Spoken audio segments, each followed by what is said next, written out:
আর লাইটটা তো অবশ্যই একটু লাইট দিয়ে দিবেন।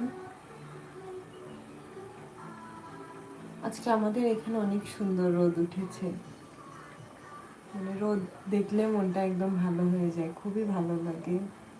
আর রোদ না থাকলে তো একদম পুরা অন্ধকার অন্ধকার লাগে, আমার কাছে মোটেও ভালো লাগে না।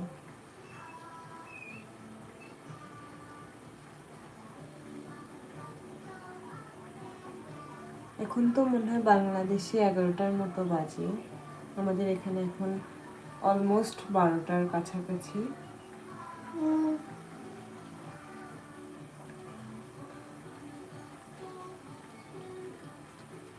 এত সুন্দর লাগতেছে, মানে রোদটা ওঠার কারণে খুবই ভালো লাগতেছে। মানে রোদ দেখলে মনে হয় শরীরে অন্যরকমের এনার্জি লাগে, আর রোদ না থাকলে একদম শরীরে খুবই অলসতা লাগে, মন চায় যে কিছু করবো না, জাস্ট বসে থাকবো।